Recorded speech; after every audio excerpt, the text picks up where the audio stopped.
નમસ્કાર મિત્રો, આજના વિડીયોમાં આપણે સક્ષમ શાળામાં સીઆરસી કક્ષાનું ક્રોસ વેરિફિકેશન કઈ રીતે કરવાનું છે તે અંગે માહિતી મેળવીશું.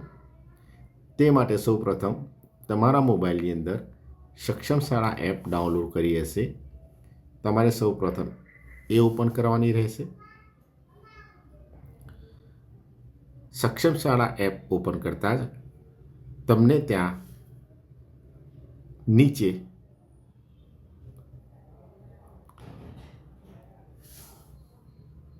ફિલ્ડ ઇવેલ્યુએટર નામનું ઓપ્શન જોવા મળે છે.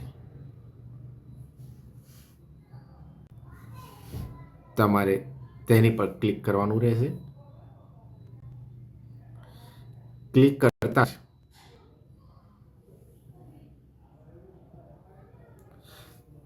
તમને આવી સ્ક્રીન દેખાશે.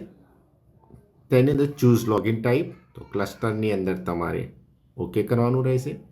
ક્લસ્ટર કોડ તમારે તમારો સીઆરસી કોડ નાખવાનો રહેશે.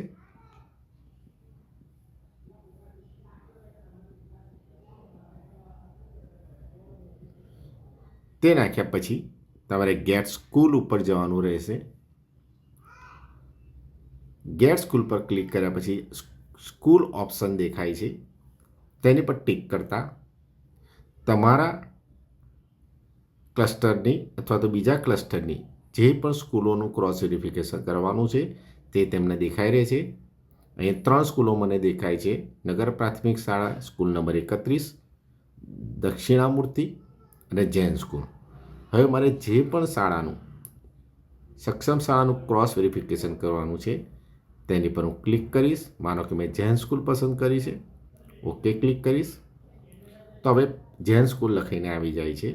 નીચે પાસવર્ડ માગે છે. મિત્રો, પાસવર્ડ માટે પહેલો આલ્ફાબેટ એસ કેપિટલ કરવાનો છે, પછી એસ સ્મોલ જી @ પછી તમારો સીઆરસી કોડ.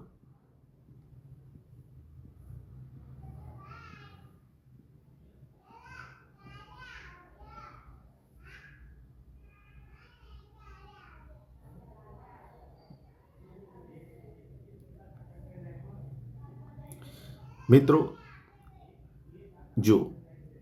જેવો મેં પાસવર્ડ નાખ્યો, મિત્રો ફરીવાર પાસવર્ડ કહું છું. પહેલો એસ કેપિટલ, પછી સ્મોલ એસ, પછી સ્મોલ જી, પછી @ પછી તમારો સીઆરસી કોડ.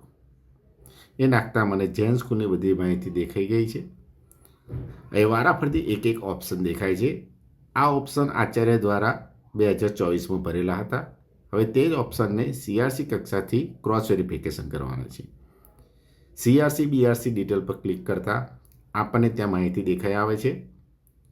અને બીઆરપી નેમ જલદીપ કુમાર શાંતિલાલ પટેલ.